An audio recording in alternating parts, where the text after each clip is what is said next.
from Toronto, where you wanna get the city love. I'm from Toronto, where you wanna get the city love. I'm in Toronto, like we wanna get the city love. My city love me back for my city love. Welcome to episode 1649 of Toronto Mic'd, proudly brought to you by Great Lakes Brewery, a fiercely independent craft brewery who believes in supporting communities, good times, and brewing amazing beer.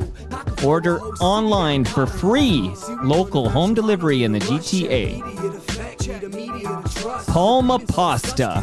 Enjoy the taste of fresh, homemade Italian pasta and entrees from Palma Pasta in Mississauga and Oakville.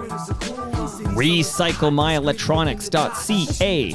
Committing to our planet's future means properly recycling our electronics of the past. Building Toronto's Skyline, a podcast and book from Nick Iones, sponsored by Fusion Corp Construction Management, Inc. And Ridley Funeral Home, pillars of the community since 1921. Joining me today, making her Toronto Mic debut, is Ali Weinstein. Welcome, Ali. Thank you, Toronto Mic. It's nice to be here. Thank you. Finally, somebody addressing me by my proper title, Toronto Mic. None of this mic nonsense. Good to meet you. I love the sweater you're wearing. Thank you so much. I wore it especially for you. It's actually never made an appearance outside of my house. I'm honored. I'm honored. Okay. So is this like a retro sweater, or is it like faux retro where you make it now to look like it used to look? It's faux retro. So it's the old school Ontario Place sweater, which is in some of the early 1971 promotional material, archival material of Ontario Place. And actually a couple of friends of mine, Vivian and Caitlin, made it for me as a gift at the TIFF premiere. They presented it to me. Yeah. TIFF. So the 2024 Toronto International Film Festival. That's what TIFF stands for. Okay. I did my homework. Okay. But your documentary is called Your Tomorrow. I wanted to call it Your Toronto, but no, it's called Your Tomorrow. Right. And it was the second runner-up for the People's Choice Award for documentaries. Mm-hmm. So congratulations on that. Thank you. Right off the top. So obviously now we've introduced, you've got the great Ontario Place sweater. Yep. We are definitely going to talk about your Toronto. You know what? Why do I do that? Because you're Toronto Mic. Okay, thank you. I need you. What are you doing with your life? Would you like to co-host this program and explain all my blunders and my misspeaks? Your Tomorrow is the name of this doc. Can you tell us off the top, because we're going to talk about Ontario Place, and we're going to talk about you as a filmmaker, and then I have some more serious discussion as well. Okay. Even though Ontario Place is very, very serious as far as I'm concerned. But where can somebody stream Your Tomorrow? Where can somebody see this documentary? Starting March 21st, it's going to be viewable across the country on TVO's YouTube channel for free. So can you see it today? Like if somebody hears us today, this is March 12th. Can somebody watch Your Tomorrow? No, it's not viewable right now. I mean, last night there was a theatrical screening in Hamilton. We're still sort of doing a few little one-off screenings, but I believe that's the last one we have scheduled prior to the online release. And also here in Ontario, on March 23rd, it's going to be broadcast on TVO at 9 p.m. in case you would prefer to watch on your TV you know what? screen. We might want to kick it old school. So what day is that TVO premiere that you just mentioned? March 23rd. Okay, I'm taking a note here in my calendar. So this is an order for the FOTMs listening. That means Friends of Toronto Mic. You're now an FOTM, Ali. Oh, thank you. I'm honored. I think you've been on the show long enough now. It's been 3 minutes. I think you qualify. It feels friendly. Are you, maybe this has happened, I apologize if it has. Have you been a guest of Steve Pakin's on the agenda yet? No, I actually haven't. And I appreciate... I can text him during this chat. Can you please? I think Ontario Place falls right in the agenda domain. Yeah. And my film was licensed by TVO. Yeah. So it should happen. The marketing department will give thumbs up because it cross-promotes. Exactly. Maybe something that airs when you can actually... Maybe just before or maybe the day of that premiere you told me about on TVO. I think that you should help me make it happen. Honestly. Yeah. Pakin owes me some favors. I'm gonna call it in. Have you ever met Polkaroo? No, I haven't. That's funny. my dad is a filmmaker as well. Maybe we'll get into that more later since you mentioned you want to talk about me as a filmmaker. Yeah, but we can do it now. Well, he had an idea about making This is Larry. That's right. Yeah. Yeah. No, I did my homework. Okay, so Larry's a filmmaker. Yeah, that's right.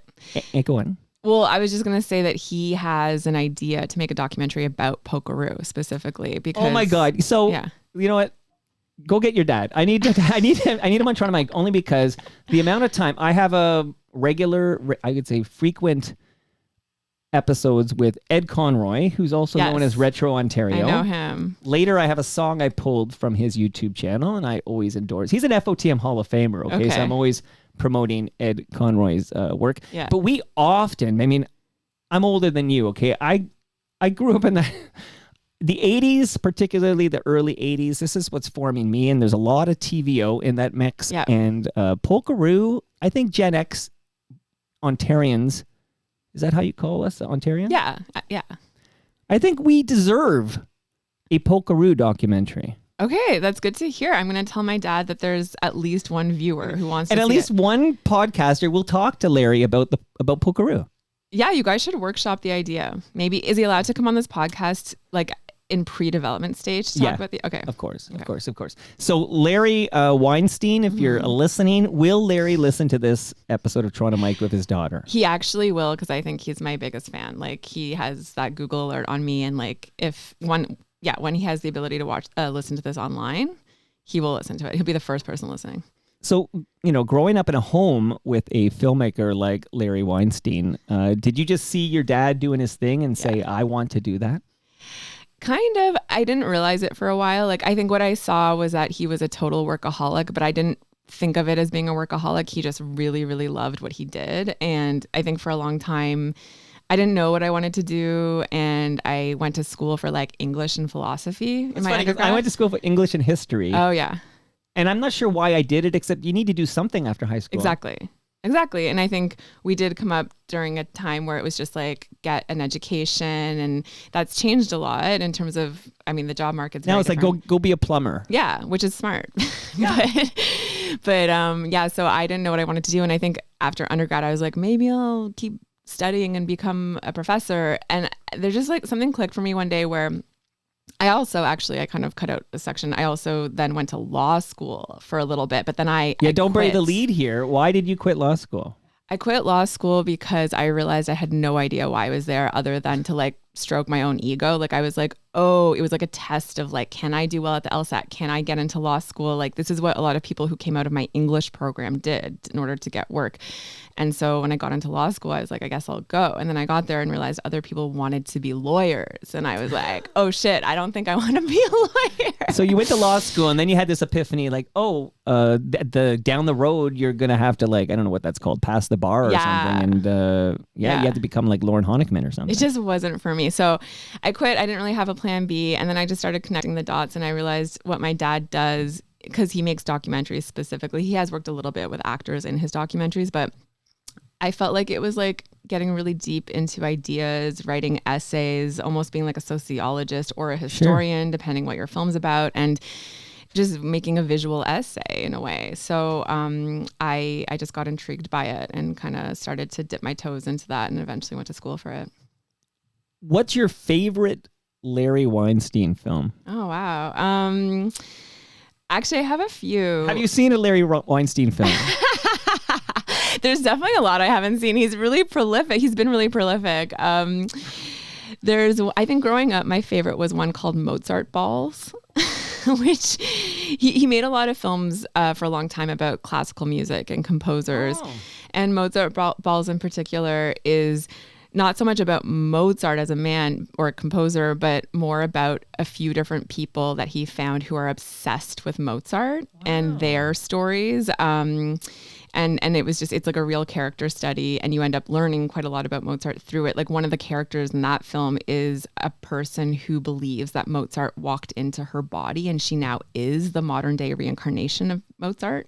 Whoa. Okay. So like stories as interesting as that. So I loved that film growing up. But I think now as an adult, the one I have the most appreciation for is probably his most popular film, which I don't know how widely known it actually is. No, let me hear it. I'll be honest with you. Yeah. I mean, it's called September Songs, the music of Kurt Weill. I think it came out in 96 or something I like feel that. like Dave Hodge would be all over that. Okay, shout out to Dave Hodge, listening in Grimsby. It's a film about Kurt Weill, the German composer. But it is a performance film, and he got some really great, huge names to be a part of it, like PJ Harvey and Lou Reed. So we're going to revisit PJ Harvey because when we do get into Ontario Place talk, I'm going to drop the name of an FOTM who named his daughter after PJ Harvey. Oh, cool. That's a teaser, but please continue with those name dropping. I want to hear more names. So PJ Harvey, who was the next name?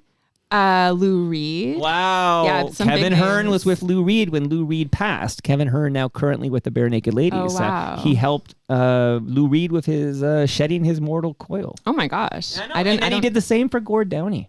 Wow. Can I tell you, Kevin, we need a documentary about Kevin Hearn. Helping people pass just away. Because of, he's so just really in a nutshell, again, I just think he's a lovely human being. Yeah. I've done a couple episodes of him. But Hayden is a great singer-songwriter who I just love, and now he's become a friend because our boys were in soccer together at High Park. Hayden Desser's special needs daughter is in a school because Kevin Hearn's special needs daughter was in this special school, and they did that. Meanwhile, so Kevin Hearn, is there for Lou Reed as Lou Reed exits, is there for Gord Downey. When Peter Mansbridge is talking to Gord Downey at the very end, and he has to read Peter Mansbridge's name on his hand to remember his name. That's Kevin Hearn's living room. Oh, wow. I know. Here, wow. No, that's fascinating. And I say Larry should make a movie about Kevin Hearn, but really, Allie, you should make the Kevin Hearn movie. Keep that gold for yourself. Maybe we'll make one together. I don't know. Well, since you did that, unless you want to drop another name after PJ Harvey. No. Well, okay, the other name I was going to mention is Nick Cave is also in that film. Are the bad seeds there as well, or just Nick? I think it's just Nick. That's amazing, though. That's amazing. My dad likes to take credit for bringing him and PJ together romantically. Okay. Because apparently it started during that shoot, but I'm sure my dad is just making that up anyway. Well, we don't know that. But where have you been all my life, Allie? That's the kind of gold I'm looking for. Okay. Have you ever collaborated with your father on a film? Yes, the answer is yes. We made a film that came out in 2018. I'm just trying to remember if that 2018 or 2019. 2019. Thank you. It's called The Impossible Swim, and it wasn't a feature film. It's a 47-minute TV documentary. It aired on TSN, and it's about 3 women, but mostly one young woman, who are all long-distance open water swimmers. And shout out to Marilyn Bell. That's right. She's in the film. She's still with us. She is. I had a correspondence with her daughter, and No way. Marilyn Bell is from this neck of the woods. So yeah, she's got a mural in New Toronto. That's the neighborhood you're in now, and she was coached by Gus Ryder.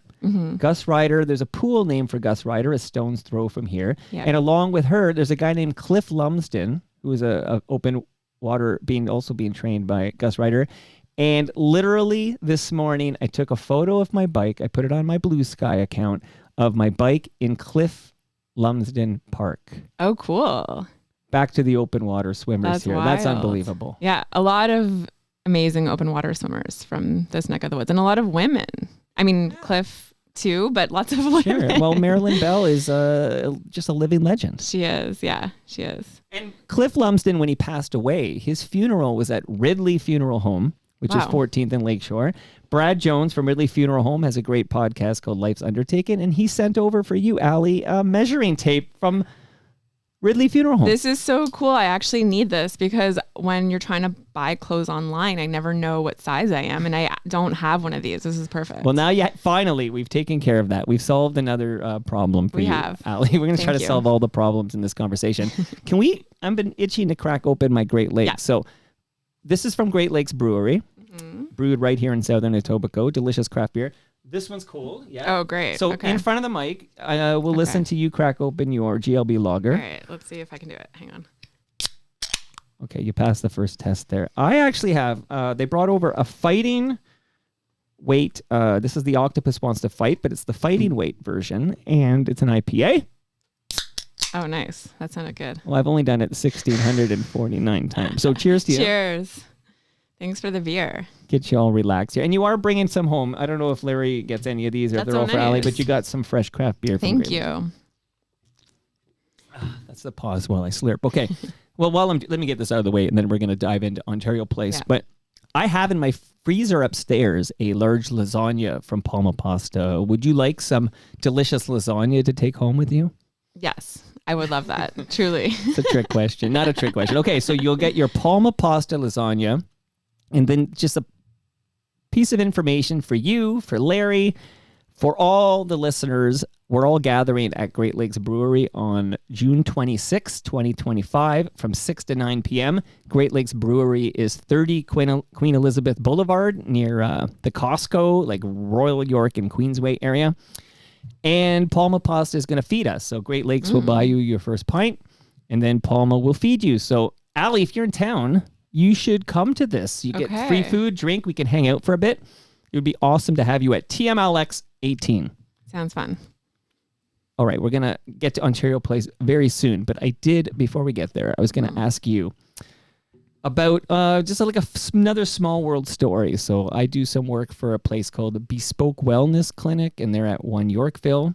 And this came through Dominic Shulo, who's the first videographer in the country, because Moses had him doing that at City TV. He's actually an interesting guy. But there's a gentleman I would talk to whose father is Ron Taylor. So Ron Taylor's son, I've interviewed him twice, not for Toronto Mike, but for this Bespoke Wellness clinic. And did you do a documentary on Ron Taylor, Dr. Baseball? Yeah, you've definitely been doing your research. So I worked on it. I didn't actually, I wasn't the filmmaker behind it, but it came about. I didn't expect to be talking so much about my dad on this podcast today. I don't normally do that, but it came about directly through my dad because my dad co-directed a documentary with Ron Taylor's son, Drew. Drew, yeah. Drew, and because he's in this world of regenerative medicine. Okay, yeah. This is where he lives, and that's how I got to speak to him at Bespoke. I see. So Drew, I don't know, do you know that he's a documentary filmmaker, that he made a documentary? I do not know this, no. Okay, yeah. So he made this documentary with my dad. It's called Our Man in Tehran, and it's the documentary behind the Argo story.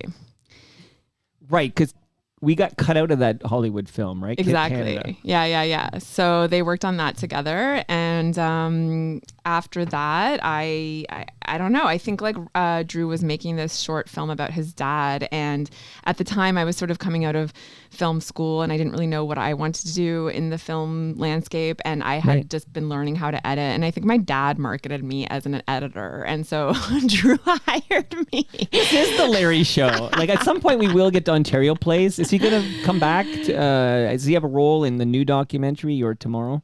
Larry? Yeah, I'd say so. I'll bring him. I can bring him into the story. I can find a way. It's funny. Yesterday's episode of Toronto Mike was only possible because of a guy named Larry. Different Larry, but I've always liked the name Larry. I just say, hey, that's my buddy. It's Larry. Yeah. I feel like a lot of people are naming their dogs Larry these days. It kind of has this old school. Larry. Hey, get Larry. Hey, we need some help moving this couch. I'll call Larry. Yeah. Love it. Okay. So you did work with Drew Taylor and it's Ron the one Taylor's film dad. I've ever edited. Okay. Been credited as an editor on. So, yeah. All right, and there's one more place I want to go, and it's Honest Ed's. Can we go to Honest Ed's? I am, again, older than you, born and raised in Toronto, and for my grandmother, shout out to Ridley Funeral Home, my grandmother no longer with us, lived a long life, got to 98. Yeah, wow, that's pretty good. I think that's pretty good, right? Yeah. But the big event for her, because she lived in Toronto and then she moved up north, and when she'd come down to Toronto, the big event would be a visit to Honest Ed's. this was the biggest thing to do. We're going to go to Honest Ed's. So I have all these memories of going to Honest Ed's, and now it was a big deal to go to this Honest Ed's, and got warm fuzzies for Honest Ed's as a result. But did you produce There's No Place Like This Place Any Place? I did. Yeah, it's the world's longest title for a film. I did. Yeah. So I had made a couple of films at that point as a director, and I was working as an associate producer, and I thought maybe I would like to become a producer. I just thought maybe it's more sustainable than directing. And someone that I knew through film school was telling me that they were making a film about Honest Ed's, and that's Lulu Way. Right. And And when I learned that Lulu was doing that, when I learned that I'm playing with the measuring tape. Like, nervous energy's got to come out measuring tape. somewhere. I didn't think it would make so much noise. This isn't the CBC, don't worry. So yeah, when Lulu told me that they were making this film about Honest Eds, I got really excited because I was happy that somebody was doing it, knowing that it was shutting down. I think it was after they'd already had their big party in 2016 shutting the place down, but before the redevelopment had started. Right. And it just made me happy someone was documenting this place that we all love so much. Well, I'm glad you did that because, yeah. we talked about poker. All these things need to be, that's kind of what I'm trying to do in this basement, but I like it when you professionals do it with a documentary. Right? But I'm glad somebody's documenting it. Do you know what the current status of the Honest Ed sign is? That's a good question. I don't. I'm full of good questions, Allie. I know. I was reading something about it recently, but I feel like if I say it, I'm not going to get it right. Allegedly, and then you say it. I mean, it's sitting somewhere like waiting to be put on a building, which, I can't remember now if they're going to put it either on the new Honest Ed's condo, or if it's going to be some Mervish enterprise. Yeah, some Mervish enterprise, but it's sitting in storage somewhere. So you remember those little artsy stores that were on Markham Street? I think it's Markham Street. I used to buy my Asterix comics at a place on that street here. The Beguiling? I don't remember the name. Okay. So, because honestly, I was so young, I wasn't even going alone. Like, I think I had to go with a parent or something. Mm-hmm. But I remember, I remember if I had $5, I could get an Asterix comic, and that's what I would do every time I went to Honest Ed's. I'd go to this place on Markham Street and buy my Asterix comics. I had all these comic books for my kids. None of them were interested even a little bit in it. And then finally, I literally went on Blue Sky and said, "Free to a good home." Like, I had all these Asterix comics I held on to. Yeah. So excited to give them to a child of mine who would take them in the way. I love them so much. Allie, I love them. Yeah. Let's do a documentary about Asterix. Okay. I have all these ideas. Anyway, I ended up giving them to a stranger who passed them on to his son. So anyway, that's the story of my Asterix. Well, that's nice. They went to someone. I didn't want to recycle them. All that blood, sweat, and tears there. Okay. All right. Is there anything else you want to shout out before we get to Ontario Place? Like, I know, you directed Blessed. Oh, that's right. You forgot about that? Not so good? Avoid it? Is that what you're telling me? Everyone avoid Blessed. No. Hashtag Blessed. Sorry. Or is it Blessed? I call it Blessed. I call it Blessed. For me, the hashtag at the start of the title is silent. No. I think it's a strong film. It's an interesting film.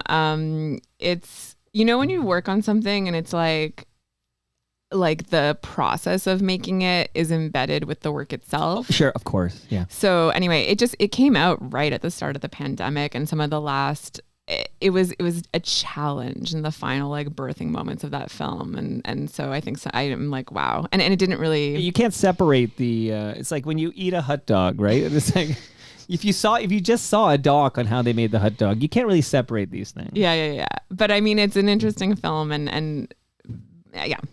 Okay, so Blessed. You did make that. That's on the definitive record. Yeah. It's about young people in Toronto who were going to this church called C3, which is an evangelical church.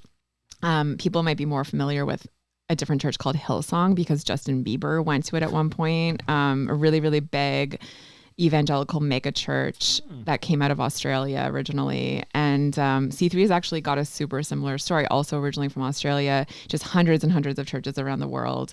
And one came to Toronto in the 2010s or 2012 or something like that and just got really successful. And I think I read about it and I was just shocked because I'm also from Toronto, grew up here, and I just felt that the people my age, I was surprised they were going to church. So the film is about I'm shocked if I find out somebody my age is going to any place of worship. Yeah.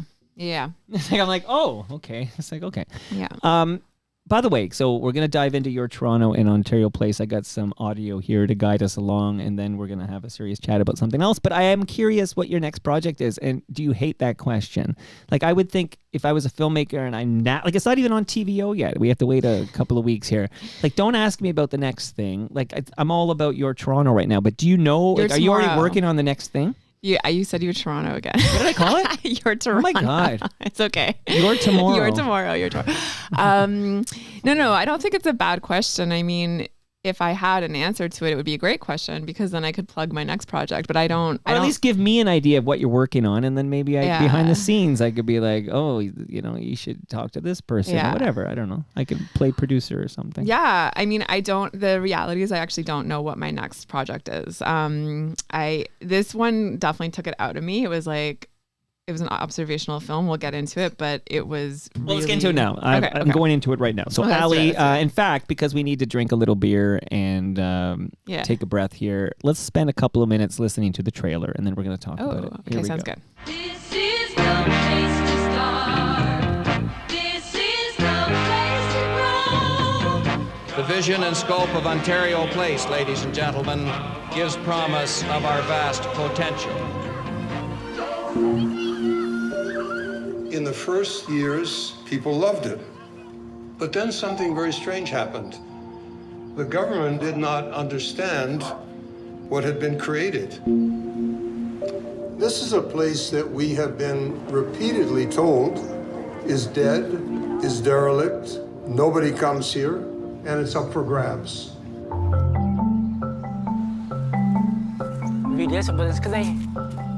I feel like I was having a really rough day today, and I feel like instantly calm, all right? We got everybody aboard? All aboard? Ontario Place was meant to be a showcase for how wonderful, Ontario is, and by extension, Canada. There are major changes proposed for Ontario Place. A 7-story glass-enclosed spa and water park is being pushed by the province, which owns most of the land. You are going to take a tour of the West Island at Ontario Place. Now it's just a sad patch of abandoned pavement. I'm going to show you what Thermo Canada has in store.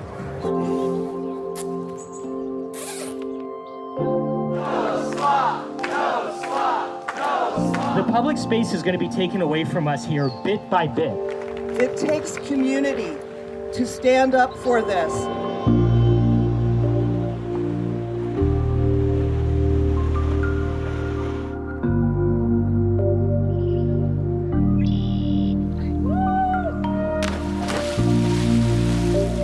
This beach is an absolute magical piece of art. This is a piece of art that you can experience and explore. Look at this! Yeah, I love so it. pretty today. I wish I could live here forever.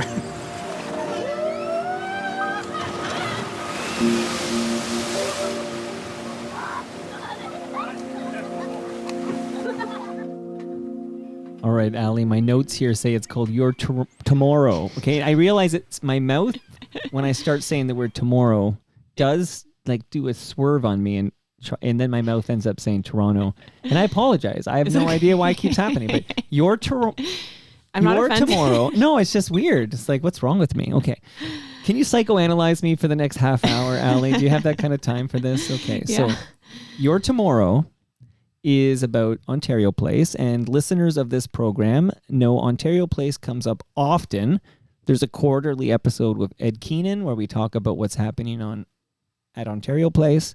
Uh-huh. I personally biked back when we could access Ontario Place. I would often bike, and you talk about the West Island, but that was a biking destination I've been doing for about a decade now. Yesterday, just to give a little context before we hear from you, yesterday I biked to Trillium Park, which you can still access, but there's it's not nice at all. It's a big gate that prevents you from accessing Ontario Place from Trillium Park. So you cannot, us great unwashed, we can't get to Ontario Place right now. But I did take a photo of my bike. I put it on Blue Sky yesterday. And in the background, you can see Ontario Place, which is essentially what it looks like now is the Cinesphere. And then it's just a flat dirt. There's no trees. There's nothing. It's been completely raised, if you will. So let's begin, because we're going to talk for a good half an hour here about Ontario Place. But can you share with me your memories of Ontario Place? Yeah, I mean, it's funny. I feel like a bit of a loser, but listening to the trailer, which I've never just listened to the trailer before. It is weird because there's a lot of visuals in that trailer, yeah, and you cannot see them on. But this it podcast. works. It works without the visuals. I felt like a little emotional listening to it, which I feel like that's why I feel like a loser, like getting emotional at my own work. But no, because when I was listening to it, so, for 2 minutes, we sat here and just listened to it in real time. It wasn't added in post, okay? And I was feeling like it felt like a funeral. Yeah. I hear you. Yeah, it was sad. Yeah, actually, like last night at this screening that I mentioned before in Hamilton, I said to the audience at some point that my original intention was to make a love letter to Ontario Place, and someone raised their hand and said, you said it was supposed to be a love letter, but it kind of feels more like a eulogy. Yes, it does. Yeah, which is very sad. It makes me sad because, your question was about my memories there, and my strongest memories actually are just from within the last 5 years, from rediscovering it in 2020 as an adult during the pandemic. Right. But yes, I did go there as a kid because I grew up in Toronto, and I think my childhood memories of Ontario Place are mostly the water park and the log ride. So both parts of Ontario Place that were added after the fact, like I don't know the exact dates, in the 80s or the 90s at some point. Like my parents, though, to bring my dad back into the story. Yeah, we haven't talked about Larry in 18 minutes, okay? My parents were both born in Toronto as well, so they have their own What's your memories. mom's name? Mary. Mary and Larry. Oh my God, Mary and Larry. My mom's name is Mary, by the way. Oh, cool. There you It's a go. good name. Something in common here. Okay. So Mary and Larry, they would go to Ontario Place back in the day? Back in the day, yeah. And I wish I could bring my mom more into it right now, but she hasn't told me like super vivid stories of Ontario Place. My dad, on the other hand, remembers going when it first opened, and he has this like When did it first open? It opened in May 1971. Okay. So he went with his dad, and he says that he recalls lying on the grass at the Forum, the music venue that used to be there before. Saw my first concert at the Forum. Nice. Yeah. Shout out to Chalk Circle and FOTM Chris Tate. Both of them. Those who know. Back to you, Allie. So he remembers lying on the grass, looking up at the clouds, and listening to the Toronto Symphony Orchestra play Stravinsky. If he was here, he would be even more specific and probably tell you exactly what they're playing, but I'm trying to do my best to recall his recollection. And then Larry will get his own episode, okay? Yeah. This is the Allie episode. And then they went to the Cinesphere and watched North of Superior, that incredible first IMAX film, or one of the first IMAX films. Yep, I've seen it. Yep. Yeah. I've been lucky enough to watch it in the Cinesphere during an Images Festival, like Redux, where they brought it back. But anyway, he, in telling me that story, it really got my imagination going. And I thought, like, he would have been really young. I'm trying to do the math. I think he would have been like a teenager for sure. And as I mentioned already, he went on to make many, many documentaries about classical music. So I like to think that he actually got the kernels of the start of his career at Ontario Place, like being exposed to that kind of culture musically, visually, filmically. So yeah, anyway, that's the Larry component. No, what we say there is, I think in the FOTM community, we call it the TMU, the Toronto Mike's Universe. No Ontario Place, no Larry, the filmmaker. And shout out to Michael Williams, who said this once. No Cleveland, no Bowie. So we got that Nice. logic sorted out there. Nice. Now, so similar to you, again, I have a few years on you, Allie, okay? But I have lots of memories of the Cinesphere, watching IMAX films. I remember I was at my favorite movie of all time. I was going to say but I think it might still be, was Pulp Fiction. And I remember buying 2 tickets. I took my brother Steve. I remember going to the Cinesphere to watch Pulp Fiction because I'm like, I need to see this on the biggest screen I can. Yeah. And I love the Cinesphere. The Forum you mentioned, many a concert, because if you were, it was free if you got into Ontario Place. And I saw many, Burton Cummings would be there, whatnot. There's all these great performances at, shout out to Rob Pruce and the Spoons. He'll be here Monday, by the way. That's St. Patrick's Day. So an episode of Toast with Rob Pruce, but he played the Forum, et cetera, et cetera. And then, of course, the amusement park. So this was a summer act, the CNE would be open for like 20 days back then. But, all summer long, it's even before, even with Canada's Wonderland, which was, a big drive up to Maple or whatever. But Ontario Place was a destination for families. And you mentioned the water park and just basically an amusement park. Yeah, exactly. Yeah. But it sounds like similar to me, although I would, during the pandemic, but even before that. So when did they close Ontario Place? 2012. Why did they close Ontario Place, Allie? I've pieced it together from different things I've heard from different people, but my personal interpretation is that, the government opened this thing. It was the government of Ontario's idea to commission this space to kind of rival Expo 67 in Montreal. They wanted something of their own to be proud of, and yeah, like during that time of real nationalism and the centennial and all of that. And it was always owned or sort of operated by Ontario Place Corporation, which was sort of like an arm's length corporation from the government of Ontario. And as time went on, like I don't know all the specifics of like how much it cost to go to Ontario Place at different moments, but it was always very affordable. And as you said, like that price of entry could get you into all of Ontario Place, the films, the concerts with like the world's biggest bands. And I think over time, just the government like didn't know how to run a business like that. And just like with the changing governments too, like it's sort of like everyone had their own agenda. And I don't think it's easy to run a place like that if you're thinking that it's for profit, which I think is there's a lot of different views on what it should be for. I just think that people were always confused about how to handle this space. Well, it's interesting you tell me that it closed in 2012, because if you'd put a gun to my head and say, when did this close? I would have said earlier, like 2012. I'm surprised it made it to 2012. Yeah, it's true. Because it fell into this, like it needed TLC. It did. The government of Ontario, and again, governments change over the years. So we've had all three parties in power since 1971. Three major parties, I should say. But it fell into disrepair. Yeah. And I don't know, like when they did close it down, they cited low attendance, which talking to like some of the security guards, for example, who have worked there for a really long time, were there at the time that it closed. They seem to think that it was still really active, that it really blindsided them that this place was closed down. Which government shut it down? It was shut down under the Liberals, I believe. So is it Dalton McGuinty who's our premier at that time? I think it was Kathleen Wynne. Okay. Am I wrong? I could be really wrong. I'll Google it while you Please talk. do. Because I'm going to play here's what I'll do. I'll Google it. Off the top, did you hear the cold open of this program? Of course you did. You were sitting beside me. Okay, so that was an ad for Ontario Place from 1983, which might have been like my personal heyday, okay? If it's a summer day, the family's going to Ontario Place, 1983, I'm there, I'm having the time of my life. So there's like peak Mike experience at Ontario Place. So I'm going to play an ad from like 1988, so 5 years later. Okay. And I'll Google who was our premier in 2012. Is that what I'm Googling? Thank you. Yes, please. Here we go. Here we go. We're a family of water babies and water baby watchers, of quiet dreamers and die-hard thrill seekers. We're a family of sun worshippers, of film critics, of cafe gourmets, and burger buffs. We're of the water and of the air, showgoers and rock and rollers. So we are one happy family who's very thankful for Ontario Place.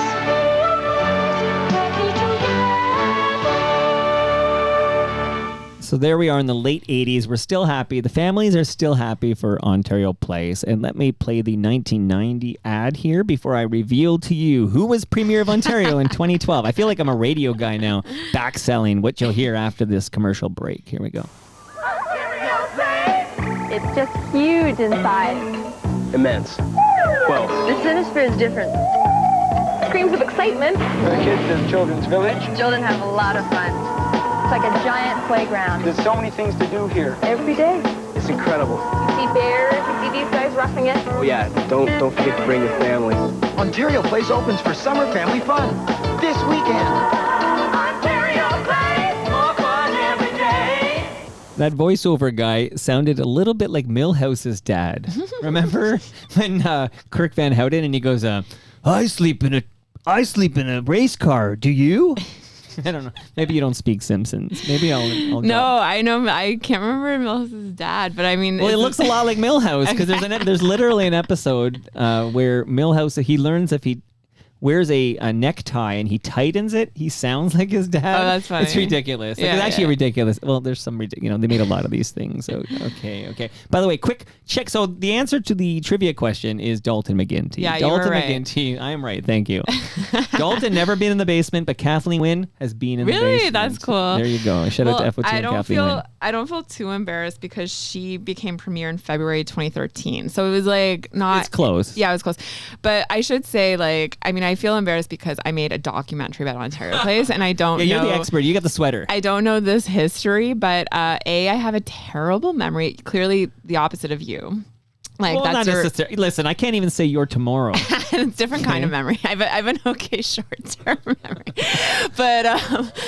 but also like, I mean, if you watch the film, you'll see it's really not a history film at all. And so, as much as I was constantly like, I should really be learning more about the history of Ontario Place, and I did a little bit, but it wasn't the focus of my research to like know all the. But it is interesting to note because the current government is Doug Ford's Progressive Conservative Party. Yeah. I can't say any words. This is a Great Lakes beer, okay? I'm drinking here. Drinking on the job, okay? Yeah. But, Doug Ford, rightly so, gets a lot of heat for we'll talk in a moment about what's happening at Ontario Place today. Yeah. But it is interesting to note that it was the Liberal Party that shuttered the place. Like if they had invested some money into the TLC of Ontario Place, we wouldn't be in this predicament. Yeah, and I mean, honestly, if you talk a lot about Ontario Place on this podcast, I have Ontario Place, Ontario Science Center. There's a long list of things. I have a long list of people I know who are like such experts on the history of the ins and outs of the politics behind it that maybe they'd love to come and talk to you about it. Absolutely. Yeah, people like Ken Greenberg, like people who have been very involved in urban planning in this city, who like really know.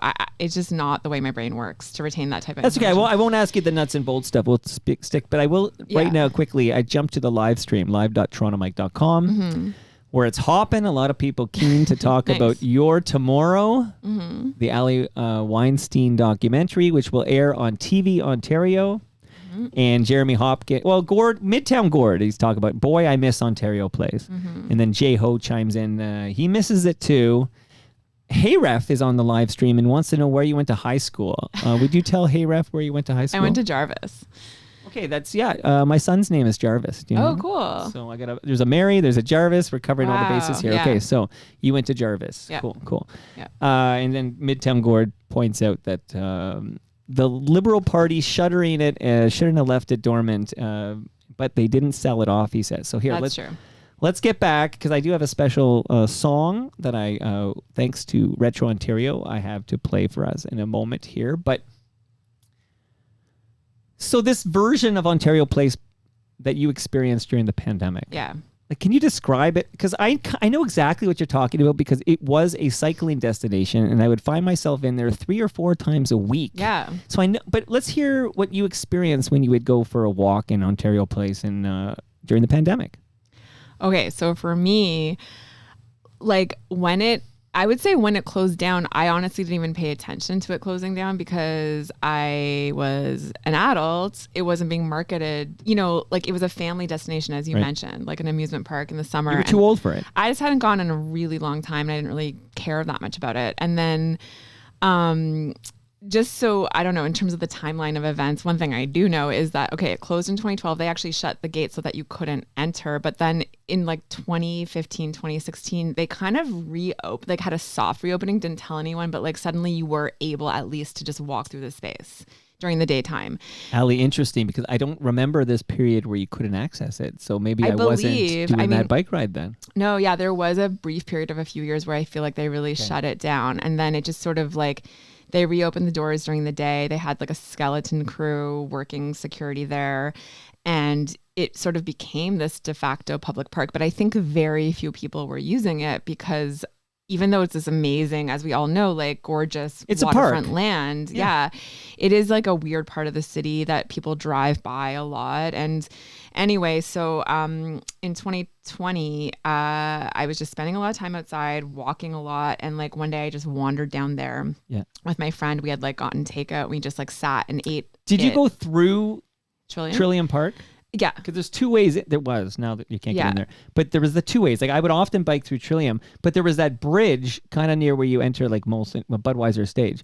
And there was the bridge you could take to get to the West Island. Because that was open. That's now closed. But there was a period of time where they put up the gate where you couldn't access Ontario Place through Trillium Park, but you could still get at it through the bridge that I'm now envisioning. The West Island entrance. Right. Yeah, that's right.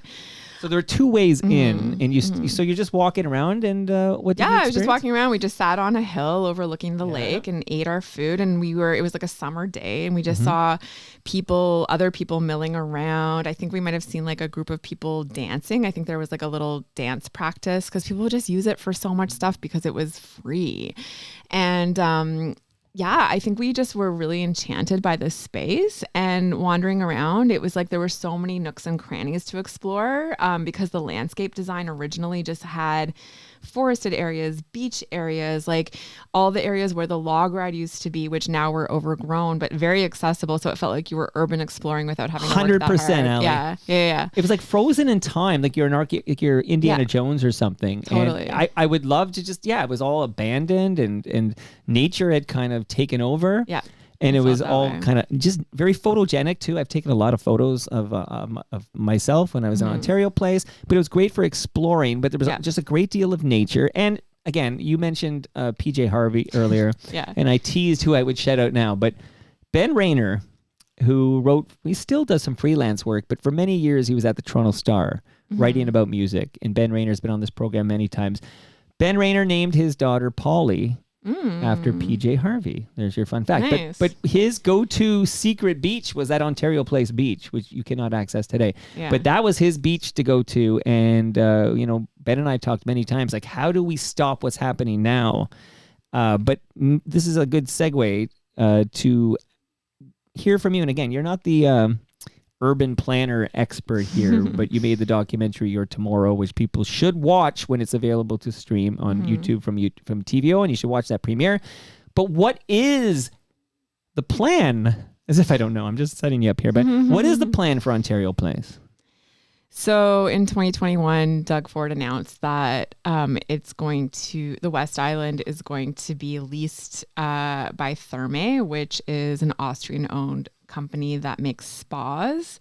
Austrian-owned, but prior to that, actually Romanian-owned. The Therme history, if you go and read the magazine Spacing, they have tried to do some investigative journalism into what exactly is Therme, because it seems like a relatively new company that is pouring a lot of money into spas around the world, but like where that money comes from is honestly a question. I don't mean to get too conspiracy theory over here, but it's an interesting story that's not fully understood yet, I would say. But it is curious that it's not a Canadian company that is opening this spa, this private spa. Yeah. So this public park, I'm going to call it a park, Ontario Place, that, and I mentioned, I took a photo. It's on my Blue Sky account at torontomike.com. If you're on Blue Sky, and you can see the photo of my bike in the background, you see, the Cinesphere is still there. So you still see the Cinesphere. And then it's raised. Yeah. What is that? Yeah. It's just flat. Like there's no trees. There's zero nature at this point. Yeah. And of course, they're going to be building this private spa for Therme. Huge indoor spa, which is actually going to cover like the current West Island footprint is all going to be enclosed in glass. And then when you look at the designs, whatever you see on the outside on the perimeter that's like outdoor space is stuff that they have yet to create via landfill. So like it's a huge spa. I mean, Ontario Place is this beautiful outdoor space. The West Island, I should say, at Ontario Place is this outdoor space, which is now going to be put inside. It's just like, if you're going to make a huge building, like why do you have to take some of the most beautiful land in Toronto? We're not making any more waterfront. No. And a lot of the waterfront is owned by private people. I do that waterfront trail all the time. And, where you are now in New Toronto on your way to Norris Crescent, a lot of that waterfront is people's homes. Yeah. Which is not open to the public. Right, exactly. But here we are with this. I mean, they did a good job in Trillium Park, okay? They did, I agree, totally. I wish that so in 2017, they redeveloped Trillium Park, and they did it in a way that I wish they would take that approach for the rest of Ontario Place. It's absolutely beautiful land. Like, all they did was they got Walter Kem, an incredible landscape architect who was actually involved in the original Ontario Place, to design more landscape architecture. There's gorgeous like rocky areas and art and an area for a stage where there's free concerts and just gorgeous garden, like lots of garden using. Well, as we speak, there yesterday, there's a light art exhibit that's been set up, and you can go to these stations. I was doing it yesterday, and it's just a beautiful public space. Exactly. And it would be amazing if the Ontario Place footprint could be a continuation. You can bike there, walk there, enjoy nature, place for art exhibits, etc. What a great idea, Allie. I agree. I mean, lots of people will argue, well, we used to have to pay to go to Ontario Place, so like, why are you suddenly saying it's a public park? But I feel like there's multiple things to say to that. One of which is like, okay, well, the government shut it down, stopped programming it, and then it became a de facto public park. And they're our government. They're supposed to be taking care of us and thinking about the public good. And if the people are saying right now, like, what we need is public space. I mean, when Ontario Place was open, Toronto was very different. Like, now we have Liberty Village right by Ontario Place, where there's like tens of thousands of people who live in these tiny condos that don't even have any outdoor space, and Ontario Place has become their literal backyard. There's so many people who use the space who live in the city and don't have a backyard. And so maybe the needs are different now. Also, I think, like, for economically speaking, I think for tourism, having a great public park with cool free art exhibits or whatever it may be is a huge draw for tourism. And I mean, look at like Stanley Park in Vancouver. Like, there is actual monetary value to having something be public. And speaking for myself right now, I don't understand why this private spa from this Austrian company needs to be on our very rare and special waterfront property. I agree. I mean, further to that, one thing that's not really talked about very much, but I think it will be as time progresses, is that Doug Ford also expanded Live Nation's lease. So the middle section of Ontario Place, which a lot of it is Budweiser Stage right now, operated by Live Nation, they are going to be redoing this Bud Stage and making it larger and making it indoors, to my knowledge. Like, there's not even, people who knew Ontario Place back in the day with the Forum, a lot of people are like, oh, it changed for the worse back then when they demolished the Forum, which I don't recall. It was a rotating stage, which was like magic. It's so cool. Mike. It's so cool. It sounds amazing. I mean, I probably did go there as a little kid. I just don't really have strong memories of it, but it's so cool. And I can absolutely see how Bud Stage would be like a real, it's just not as good as that. But, now it's like we still don't have anything else in Toronto like Bud Stage where you can go sit on the lawn and watch a show. I just bought lawns, like last week I bought a lawn to see Neil Young. Yeah. Because I had tickets last July and he canceled it actually. So you got your money back. But he's coming back and I just bought one lawn. It was $74 for one lawn. So there's one big difference right there. Yeah. But I mean, I didn't want to be under they have that roof covering if you get in the 100s and the 200s or whatever. Yeah. But I wanted to be on the lawns on a summer night, it's in August, to watch Uncle Neil. Yeah. So Live Nation will be taking a larger footprint at Ontario Place. And they're also a foreign company that's like, not necessarily the most ethical company. So there's a lot going on. There's a lot going on. The spa. And you mentioned, the lease that Live Nation has, but what about the lease that Doug Ford's Progressive Conservative Party has given Therme for the private spa? Well, as with a lot of stuff with this government, things have been very not transparent, and they really didn't want to let the public know anything about this lease. But through a lot of hard work done by these grassroots organizations like Ontario Place for All, trying to stop this happening through different legal injunctions and stuff like that, which have all been turned over so far. We've found out that this lease is for 100 years. Yeah, like 99 years or something. It's really wild. It's hard to imagine. Like, I just can't. I like going to the spa. I genuinely do. I go to. But you would go to the spa if it was on the exhibition ground. Yeah, right? I probably would. Maybe I would. I don't know. I also prefer, the Russian spa. How about Vaughan? What if we? We've got Go Place already in Markham. Right. Or what about by Woodbine Center up in North Etobicoke? There's probably room there. There's some nice spas downtown too. We don't need like a massive one, in my opinion. But I don't know. What's it going to look like? So the photos on Blue Sky, and I know not everybody listening is on Blue Sky, but you can see the Cinesphere is intact. Yeah. Because I was going to chain myself to that. Yes, they're going to mess with the Cinesphere. Yeah. But everything else is just flat right now. Obviously, at some point, I can't envision, like, do you know, I'm sure you've looked at the design, you've got the documentary Your Tomorrow, not to be confused with my documentary, which is going to be called Your Toronto. That's coming soon to TVO. But Your Tomorrow, like, how big is, like, what's this going to look like when I'm on the Martin Goodman Trail and I'm taking a photo of Ontario Place? It's going to be massive. It's like 9 stories high or something like that. It's going to dwarf the Cinesphere. That's like people, there's a lot of advocates for the heritage architecture of the Cinesphere and the glass pods. Oh, those pods, yeah. Yeah, they're incredible pieces of architecture. And they're protected, like they're a heritage They site? are, although, again, Ontario Place for All had to fight to make them protected because originally, prior to this plan being announced, like there was a period of time where we all knew that redevelopment was going to happen. We just didn't know what it was. And there was like talk and threat of like, oh, it might become a casino, it might become a Ferris wheel. And Ontario Place for All really advocated, like prior to 2019, for the preservation of the architecture there. And so the Cinesphere and the pods are thankfully being protected, but that hasn't stopped the ability of the government to say, okay, well, we're just going to allow this massive development to happen right next to it, and it's going to dwarf that architecture. And it was all designed together. The landscape architecture and the building architecture were done in conjunction by these like superstar rock star architects, Eberhard Zeidler and Michael Huff.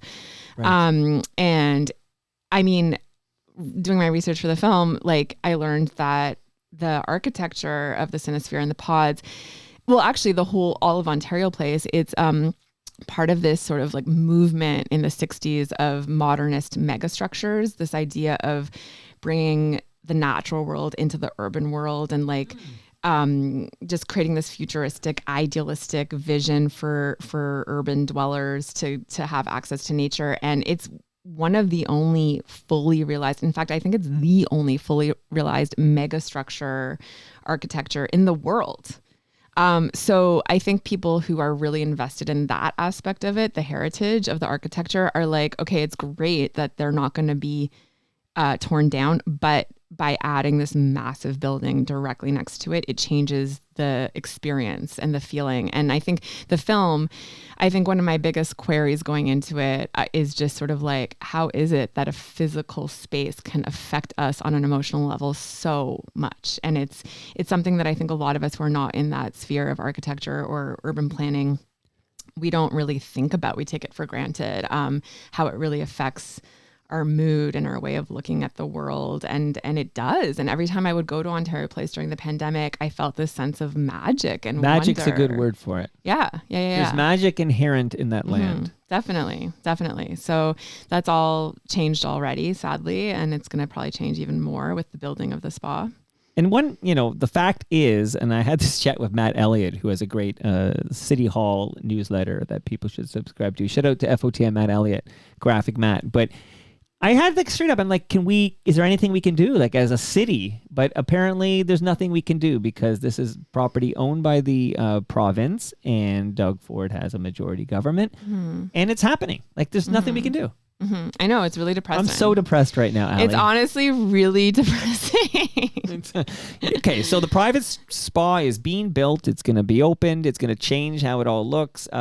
What happens to the nature that was there? Obviously, the nature's not there right now. It's literally like a flat, dirt landscape there.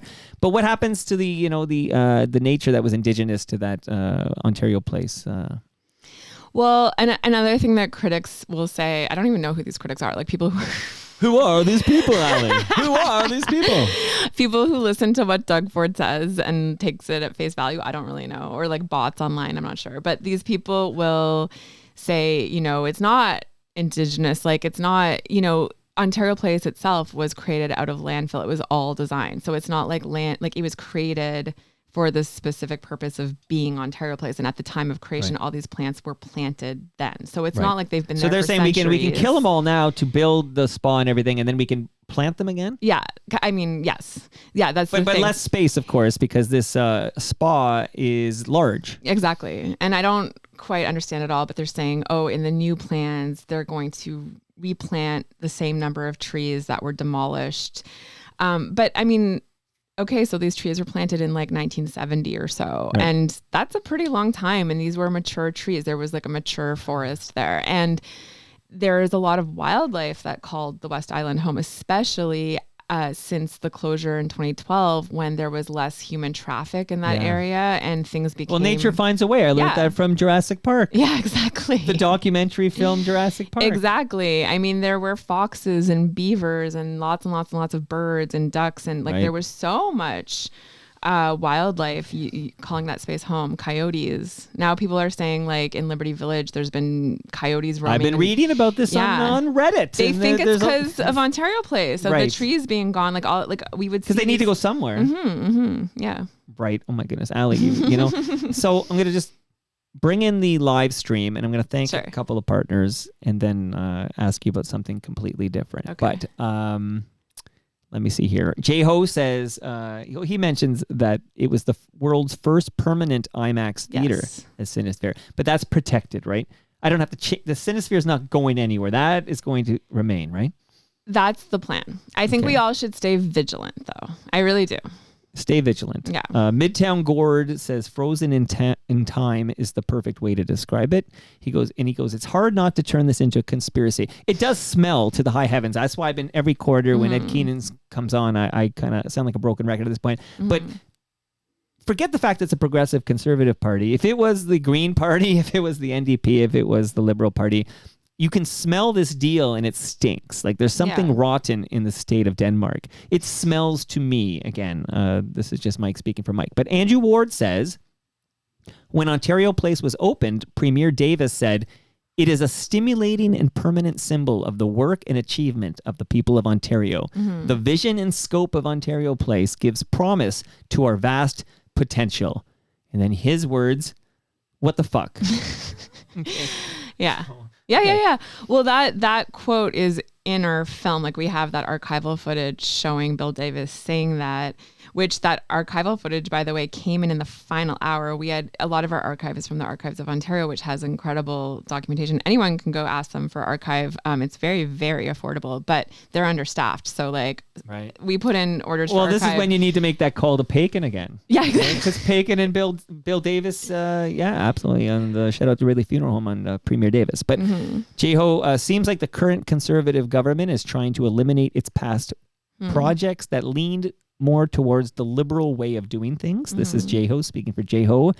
Andrew Ward says, classic case of contracting out. This 99-year lease is ridiculous. And Midtown Gord is now feeling very sad. So we're sorry about that, Midtown Gord. We're going to make you feel sadder in a minute here. But let me just let you know, Allie, that recyclemyelectronics.ca is a website you can go to if you have old electronics, old cables, old devices that you no longer need.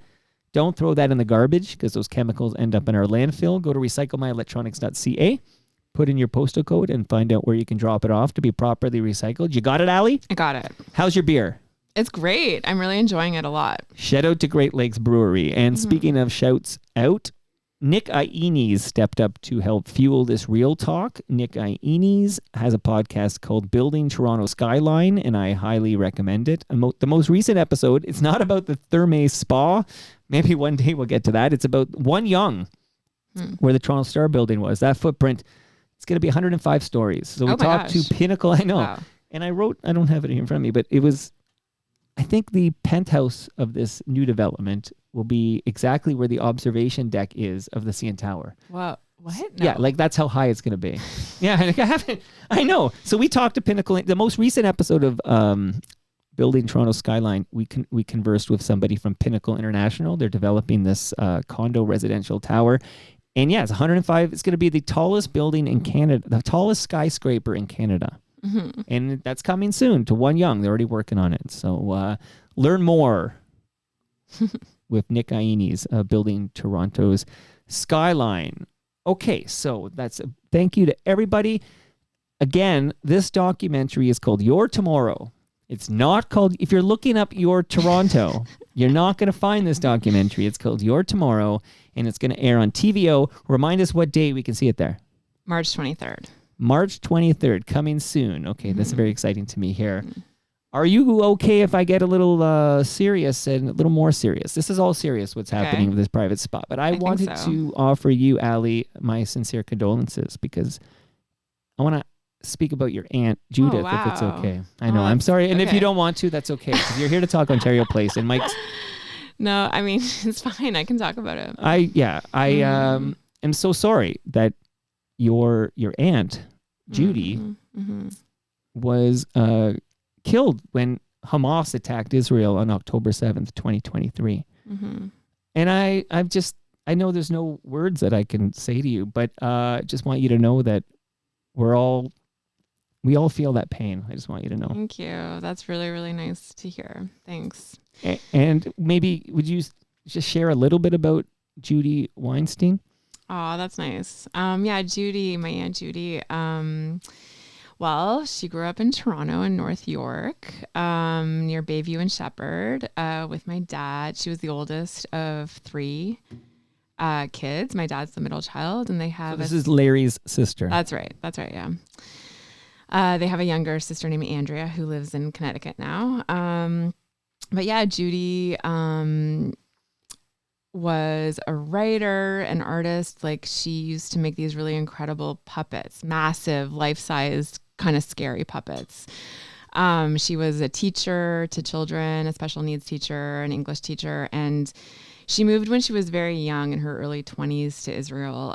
It was never really a part of, like, it's interesting because growing up with a Jewish family here in Toronto, like my dad's family, I'm half Jewish, and so my dad's family, Israel, I just feel like Israel wasn't on my radar growing up. My family never went to synagogue. I would say we're like culturally Jewish, you know, like very, very secular. Right. And that means you'll eat bacon with brunch. Yeah, well, I won't because I'm vegetarian, but my grandma, my grandma well, we'll will. get back to that vegetarian comment in a moment here, but please continue. My grandma eats bacon, you know? But anyhow, she went on a trip to Israel, and basically, long story short, she fell in love, and I'm probably oversimplifying, but she met her husband, Gadi Haggai, and who was a saxophonist, and he was born in Israel, and she moved there and had 4 kids, and they lived for over 40 years on kibbutz near Oz, which was one of the hardest hit places on October 7th, right next to the border with Gaza. And it's, you know, it's obviously a very, very, very complicated story politically, but it's not complicated that there was a terrorist attack by Hamas. Yeah. And your aunt and her husband were murdered. That's correct. And it's you know, civilians who many civilians who were murdered, and you know, people in that region too, without, you know, this is a generalization, but like I think a lot of the people in that area were some of Israel's most left-leaning progressive people, like really, you know, it's just really ironic in that sense. But I mean, not that anyone should be dying, or any civilians for sure should not be dying anywhere in this. But anyway, yeah, I really, really appreciate it. And it's been, it's been hard. It's been hard. But I mean, crazily, not only were they murdered on that day, but actually they're considered hostages because they were taken into Gaza, and they we're still waiting for them to be returned. So Hamas is keeping their bodies in captivity. Yeah. So fucked up, Allie. It is fucked up. I mean, there's a lot of fucking tragic, sad things happening in this big blue marble that we all live on. But what happened on October 7th, 2023, you know, just awful. And that it hits so close to home for you that your aunt was a victim. And I'm glad you were able to talk to me about it, because I appreciate it. And again, I produced the show for Dana Levinson. I still produce this show, but she's actually very busy with her advocacy that she doesn't record as often as she used to on the DL. But she doesn't feel safe in Toronto. She lives in North Toronto, North York, and she has been very vocal against Olivia Chow, that she and her family of proud Jewish people don't feel safe in this city of ours. Are we doing enough to protect our Jewish citizens from anti-Semitism? I mean, that's a really interesting and big question. And I would say, like, overall, I'm a fan of Olivia Chow. And I feel like, of course, there's been some missteps here and there. Not even just, I'm not talking about this particular issue, but I really like her. I think she's doing the best she can personally. I mean, yeah, I know people have been mad at her at certain moments. There's also, I know lots of people who have been working really hard with the pro-Palestinian cause who have also been mad at her. It's a tough time for politicians. I don't mean to like cut them any slack, but I will say I think that they're kind of getting Is it there a from bit both of a ends. There's a bit of a damned if you do, damned if you don't. 100%. And so And silence is going to be perceived by some as like you're either with us or against us. And this this city of ours is the most multicultural city in the world. Yeah. And everybody should feel safe. It's really tricky because I think one thing that's so difficult with this issue, and I mean, I think you can see it in me as I try to talk about my aunt. You asked me a really beautiful question to talk about who she was, which Right. I immediately went into the politics a little Right. bit. And because it's so hard to simply talk about the humanity. And that's something that I think everybody wants. Like everyone just wants some recognition as humans, whether you're Palestinian or Israeli or Jewish or whatever. And it's very difficult with this issue to like say one thing about one group of people who are hurting without it being like, well, an erasure of the other side. And again, I say the other side, but like, honestly, I don't mean to sound too naive or something, but I really don't think there are two sides. And I think it's like I don't know. Well, let me ask really you tricky. a different question. Because I mentioned, actually, I think I referenced her earlier, that Antonia Zerbasias was over here last week. And it was a very interesting conversation, but a debate at the end of that episode, there was a discussion. And I'm going to ask you this, and also I'm just a Gentile, okay? I'm just observing and love everybody in this blue. Well, not everybody. There is somebody whose obituary I hope I wake up to. But, he's an orange man. This is all I'm going to say. He's okay. orange. He's a giant Cheeto. I hear you. Okay. Yeah. Okay. Can you be, and loaded big question, you can pass on it and we'll play out with some Rob Bruce on keyboards here. But can you be against Israel, the leadership in Israel, and the policies of Israel, and not have an ounce of anti-Semitism in your body? Like, are these mutually exclusive? Like, if you're against Israel and their leadership, their current leadership, Netanyahu, and policies, does that equate being anti-Semitic? I personally think that you can 100% be against Israel's policies, against Netanyahu, and be not anti-Semitic. I 100% think that. I am You're speaking for Ali Weinstein here. Look, I will just say, I think there's a lot of bad players who are the reason why my aunt and uncle died and why 50,000 people in Gaza have died since. I think all those civilians are unfortunately pawns in a much bigger game. That's a really fucked up game. Yeah. Amongst the people who I blame for all these people's deaths, and there's many, Netanyahu is top of that list for me, in my opinion. So I think you can certainly be against Israel and not be anti-Semitic. I mean, I also think that there's a lot of misunderstanding out there. And I'll just say this for Miss Levinson. I don't know if she's listening. Shout out to Dana Levinson. She might be listening. I do feel a lot of, I have felt, especially towards the beginning after October 7th, a lot of fear personally about a lot of the rhetoric with a lot of people who have just heard about this issue and now it's their main cause. And a lot of people have attached their own identity to being pro-Palestinian and maybe don't know a lot of the nuance, and some, not all by any means, of the rhetoric out there. There are bad players too that just want to create polarization and hatred here in North America, far away from where this is happening. So I think there's a huge risk and really legitimate fear with like people here like getting swept up in this issue and feeling hatred, and maybe some of that's misdirected. It's so complicated. It's so complicated. As they say on Facebook, it's complicated. Okay, absolutely. There's a lot of nuances here, but I appreciate you chatting with me about that and your perspective. And again, my sincere condolences. Thank you. Judy Weinstein and her husband. And yeah, thanks. Wow. Okay, your tomorrow, my notes say. Okay, it's not called Your Toronto. Your tomorrow It's on TVO coming soon. You made this. I hope you feel very proud. Thank you. I watched it, by the way, because I received a media link. Oh, nice. And I got to watch it, and it was close to my heart. And I, as you know, I said, "Get me Allie in the basement." And as I guess I can share that there was a little miscommunication because the same people who were gonna bring Allie Weinstein to the Toronto Mike basement also were responsible for Greg Keeler being on a Zoom. Mm-hmm. And I think there was a miscommunication because Greg was zooming in that you were going to zoom in, but I said no. I'm glad I came to the basement. You wouldn't have got, and again, I didn't, it wasn't an appropriate time to mention your vegetarian. My lasagna is meat. Damn. I know.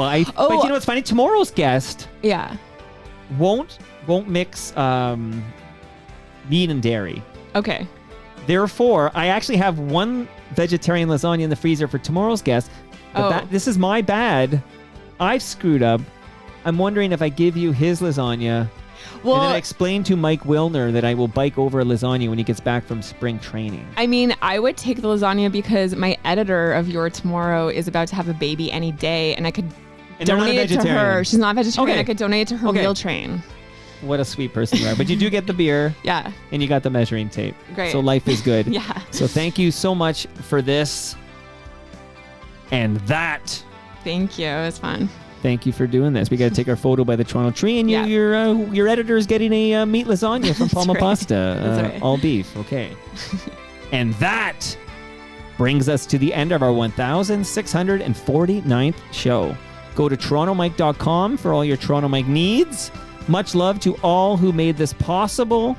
That's Great Lakes Brewery, Palma Pasta, RecycleMyElectronics.ca, Building Toronto Skyline, and Ridley Funeral Home. I'm actually recording a new episode of Life's Undertaking in a few hours with Brad Jones. So there'll be a new episode of Life's Undertaking later today. See you all tomorrow when my guest is Mike Wilner, COVID fearful Mike Wilner in the basement because he just got COVID and feels now he has an immunity for a period of time.